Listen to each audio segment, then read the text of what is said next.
Bienvenue une fois de plus dans l'émission de Bissoya. Racheter les temps car les jours sont mauvais. Mais dans ce cas, il y a une solution. Comme il a abandonné, c'est que ceux qui n'ont pas non. Prends courage.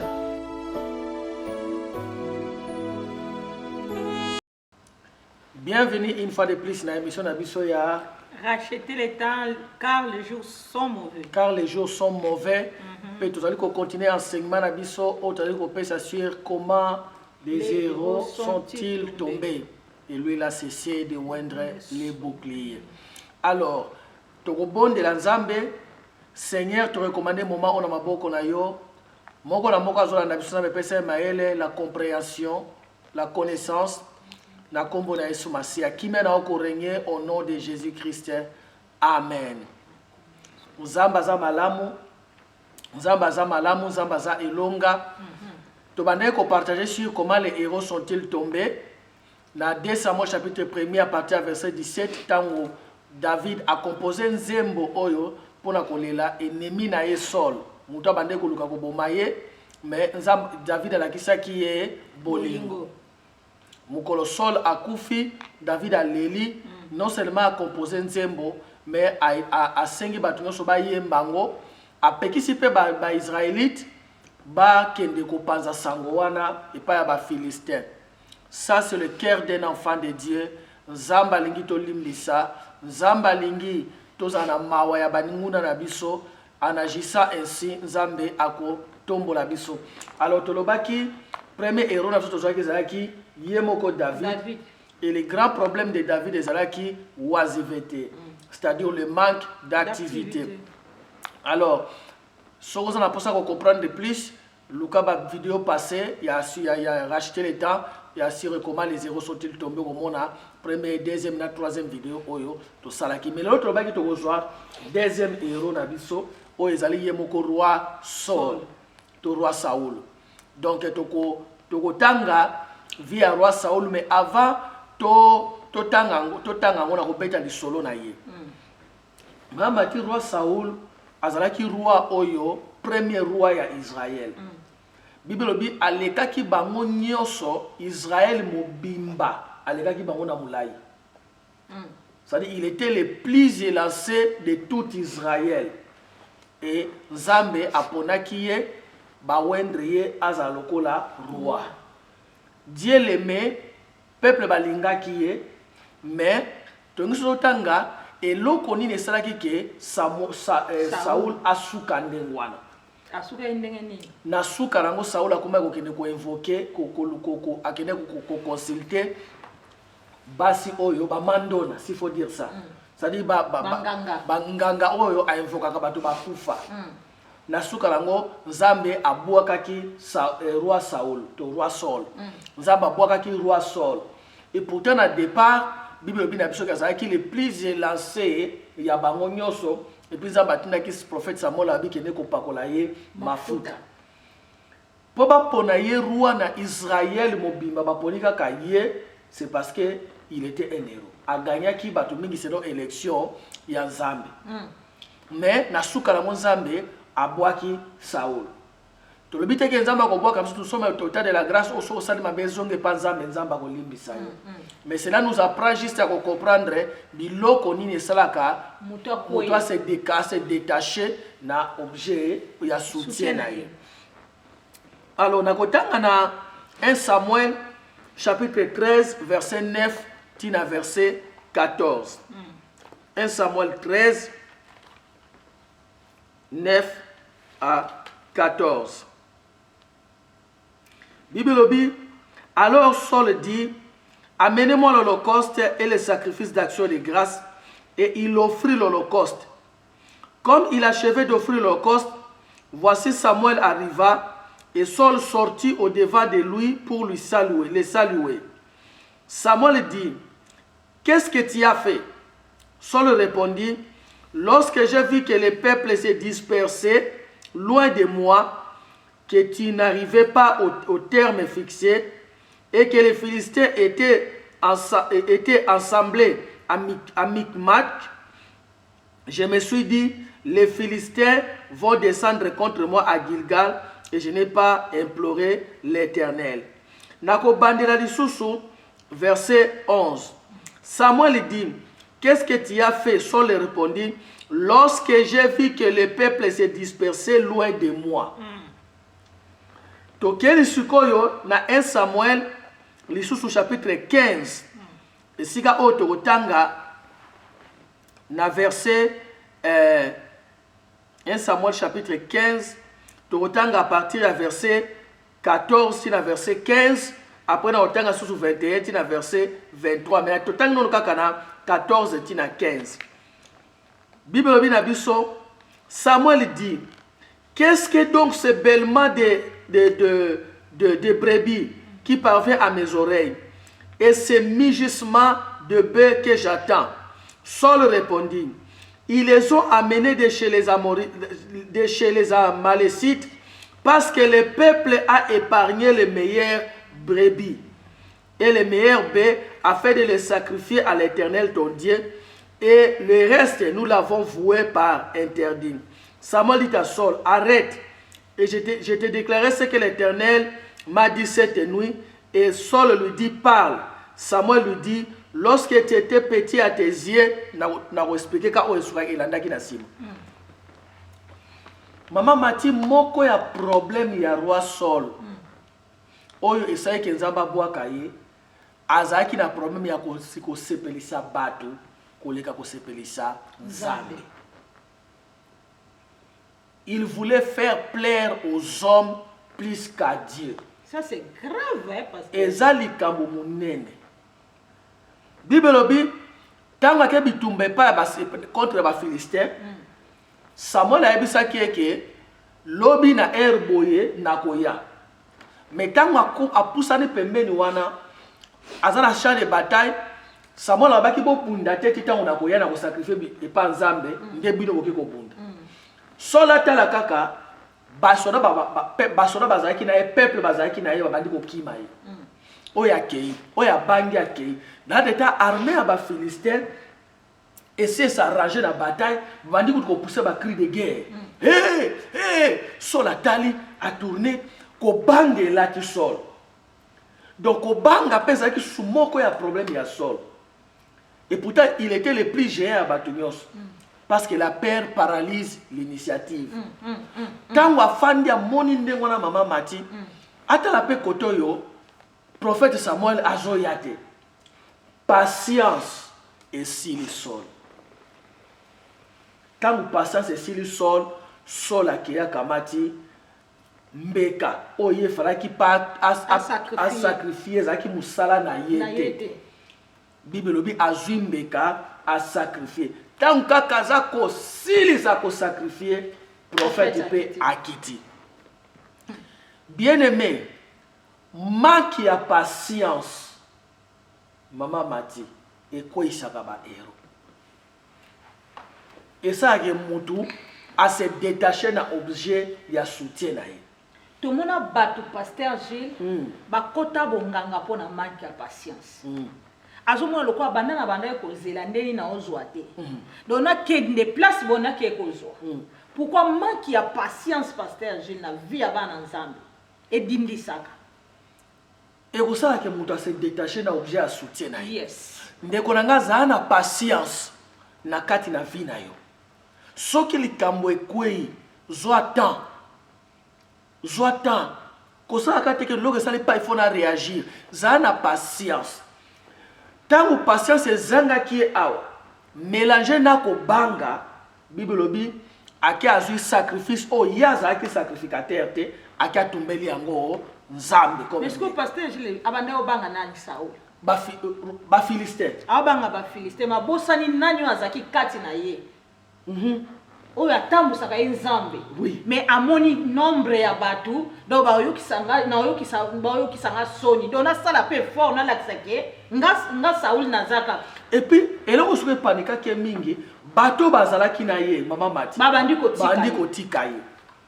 Donc azalaki na 200 soldats par exemple, amona kata ba Philistin bazo ningana kuna 2 bakei. 5 bakimi, 4 bakimi, moko susu akei. Bien aimé, na marche na biso na Nzambe, ils ont bato bakotika biso.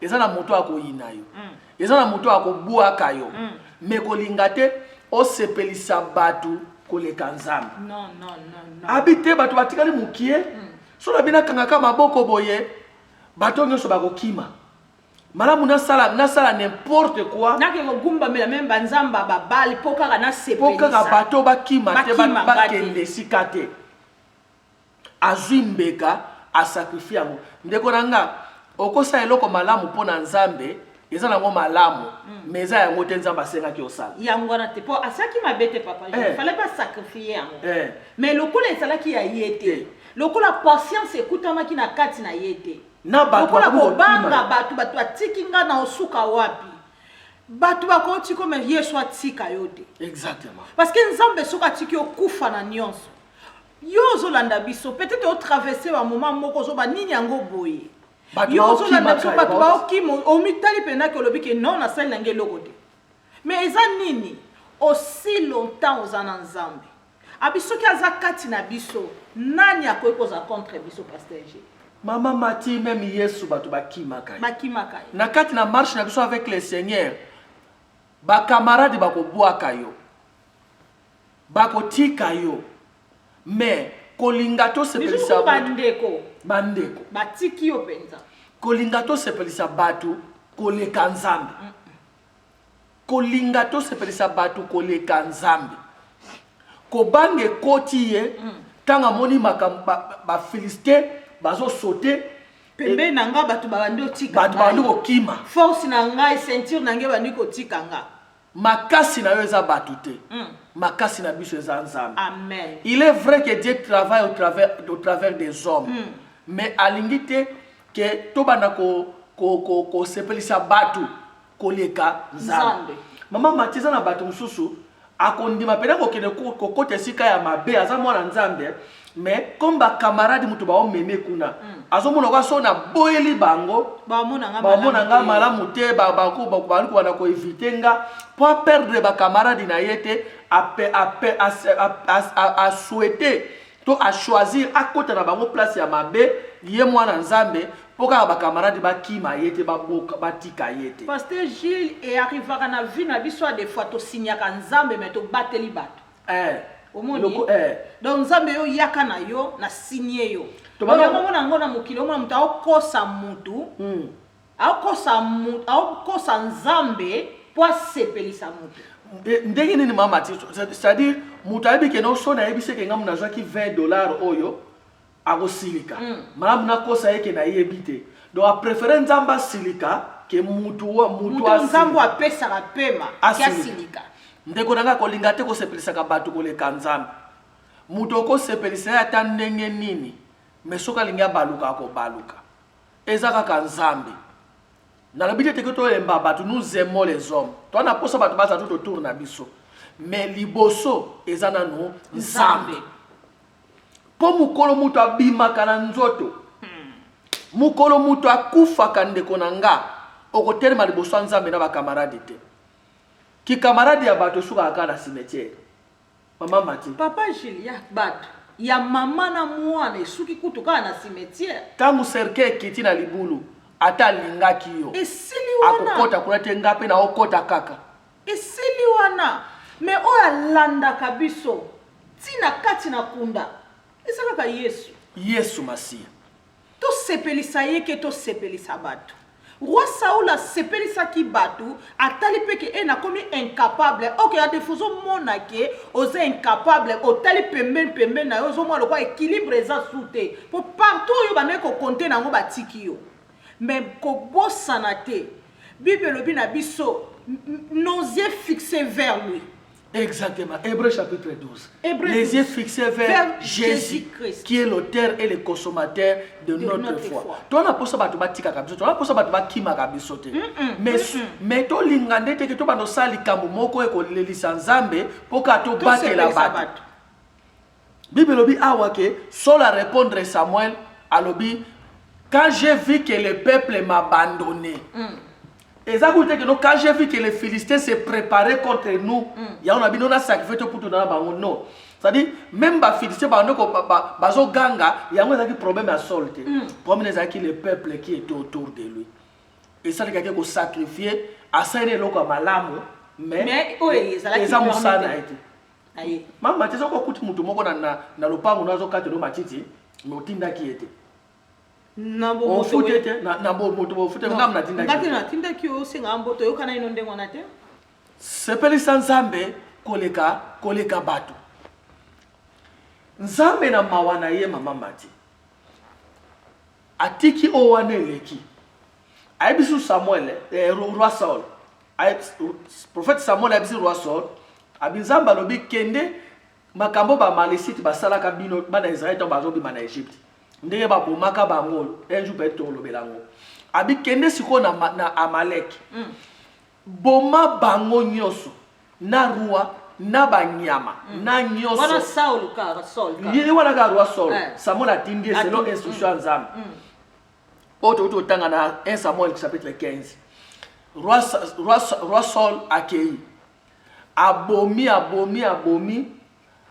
olia boma bango nyonso azwi bangombe ya minene bataba oya mafuta abombi azongi nango na ndako na Israel kala mingi te prophète Samuel aye abitanga moni prophète Samuel alobi prophète Samuel nzamba pambola yo béni de l'Éternel bienvenue nzamba Samuel atino sali nde bayebisaki yo abi wito exterminer bango nyonso abi me nazoyoka babelema c'est-à-dire bakolela bameme boko babelema ya bamuto wana nazoyoka na bangombe eza nini abi yo te wana eza kaka po peuple alobaki aya na mwa quelque banyama donc y'a problème ne peuple kaka donc il faut y sepelisa batu tout en désobéissant à Dieu héros oyo azolanda biso na moment o parce que yo poza héros sala mpo na nzambe asepela kolinga kosala te mpo bato babetelo maboko soutien ya moto eza kaka vanité donc oyo asecours ya solo mpo na vie na biso pasteur Gilles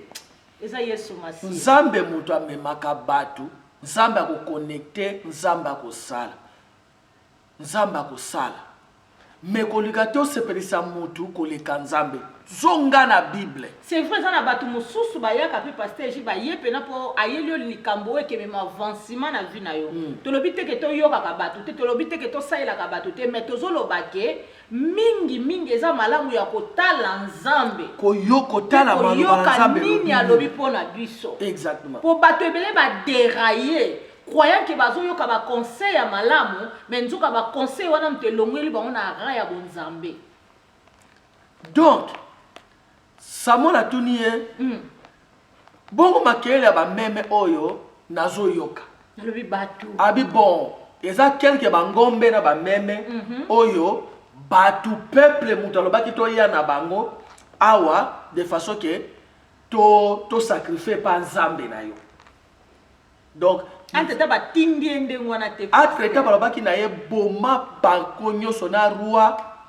bomba bango nyonso na roi na bango na banyama nyonso voué yango na interdit c'est-à-dire quoi eza malédiction nzamba maudire banyama wana nyonso ya talaki tai na bango bibilo ya kitoko boye na yambi na ngai Yesu sina komi na mwana nzambe mais loko na ndembe pesa nga mwa force est-ce que nako kabola na lisumu oyo natika ngo ka ndembe wana ezaka mwa esengo mo po na ngai donc wana sona osala ngo na santa mwa kimia mo boye se séparer na oyo nzamba lingi te tosala kosepelisa bato koleka nzambe te parce que mutu aza mutu mama mati eza na pasteur moko américain na ntango akala ndeko moko akufaki Yesu amemie na lifelo après azongisi ye amemie na vision na lifelo alakisi amoni bato na lifelo amoni na pasteur wana eloko nini eleka na pasteur wana akendaka koteya na Chine na epoke oyo bachinois bazalaki radical okoki koteya kuna te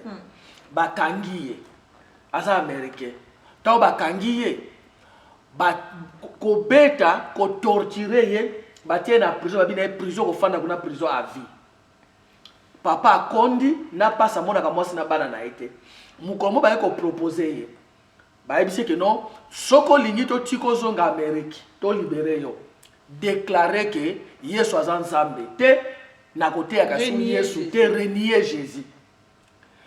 Maman Mati a préféré asepelisa bato je pense que na mutu na baki bon na kosala nde mwana après tant ba otika nga na ke na osenga nzambe bolimbisi mama matita nkaka lobi Yesu aza nzambe te eza erreur na salaki na koteya kasuye te parce que aza ne nzambe te tango asilisi kaka koloba babeti ye masasi mbala moko na lifelo vaut mieux souffrir pour na nzambe que o vivre bien pour na sepelisa batu batu nieme ba belema ya banyamo na zoke eza nini anobi non ezali peuple problème na ye peuple pour ko sacrifier mbeke eza musana otono tangu na monaki peuple abandi ko kinga ngai en tout cas na monaki yango na pesa toujours conseil ndeko na ngai ya mwasi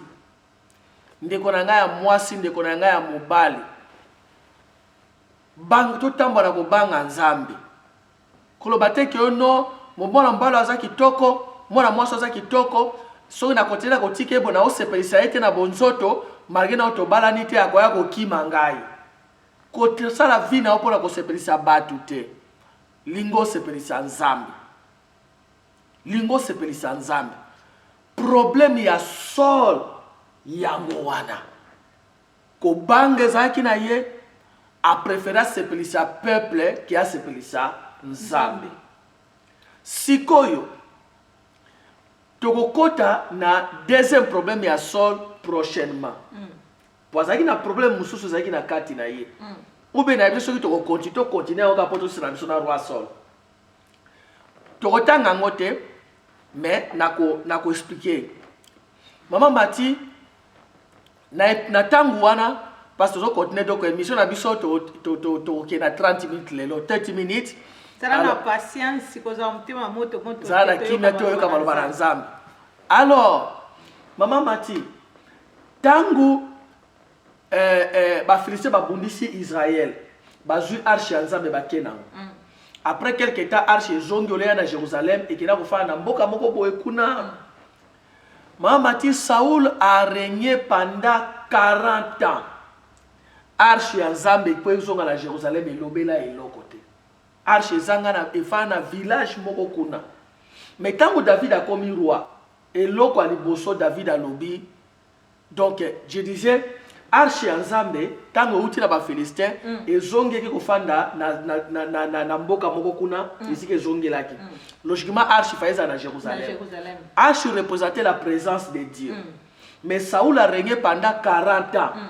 arche lobela ye lokote présence ensemble lobela ye lokote tout ce qui comptait pour lui aza ane roi mais David tanga komi roi et local bosso lobi il faut que ne koluka arche ezonga awa na Jérusalem asala makasa ke kozwa arche et loko moko ezaki na kati na roi Saoul la présence de Dieu ne l'intéressait ça comme qui roi ça na union so na banda koluka sina zui bana sina zui bala sina zui bala sina zui nyonso nzambe na miniti oyo présence na ye na bana oluke mingi to na zai na besoin to na zai ko yoka posa na sala eloko bwende place na zai na posa nzambe lokwa sina komi na nga roi donc nzambe aza ko intéresser nga susu te donc pourtant tango papa na ya bungisa ke ba Anes abeno toke ne koluka sa prophète serviteur na bi prophète moko za kuna Samuel abia toke ne koluka ye mais tango komi roi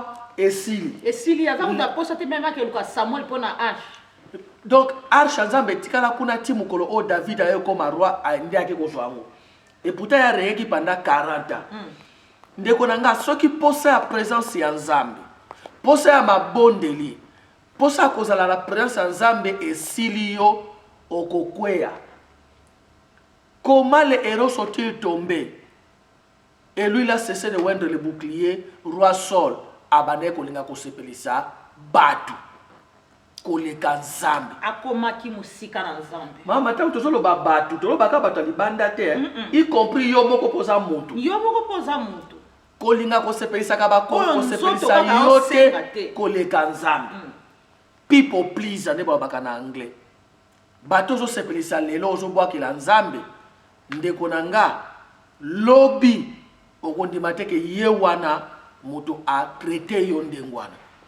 surtout nzoto tondolo ba papa jindolo bi bato ezana no biso moko okomona era église ekoki okobande na sepelisa nzoto nanga era église ekoki omoni penake ba bengi opeta so magasin moko na batie biloko boye otali penake na nzoto nanga na lisa na église na kende ko adorer nzambe na moni na ke kokuna ya wana ndenza ko sepelisa nzoto na yo moko to sepelisa bato to sepelisa nzambe po mukona to tema liboso ya jugement ya nzambe mutu akozala to ko pesa excuse te kino ezaki pona intel na suka nango et ko sa nini sola ko ina désobéissance.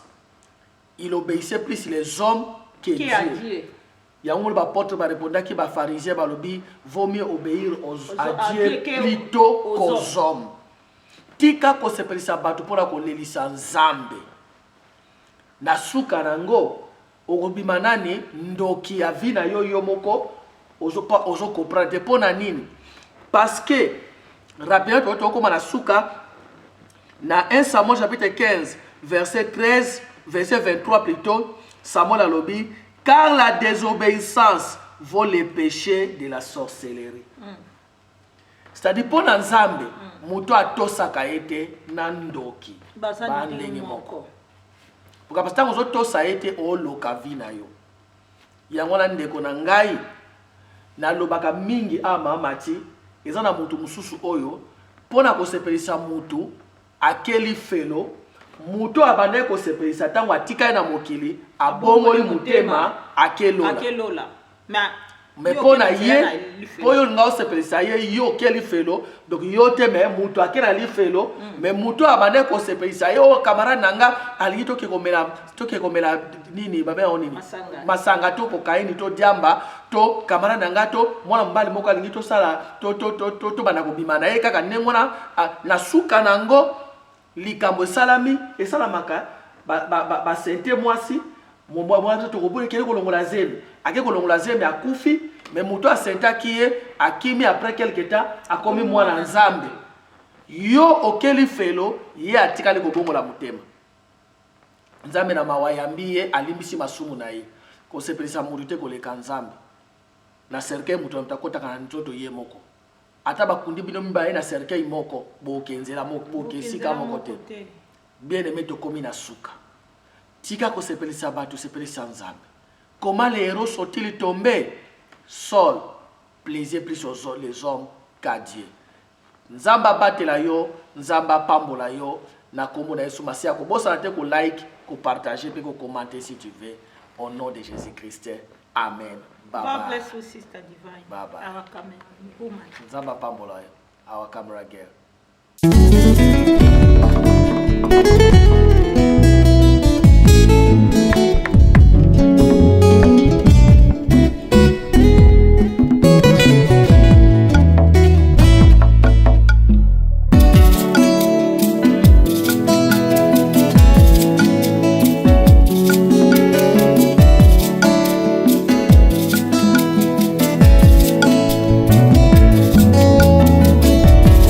Ma Bible dit, tu es le chemin, tu es la vie, tu es la vérité.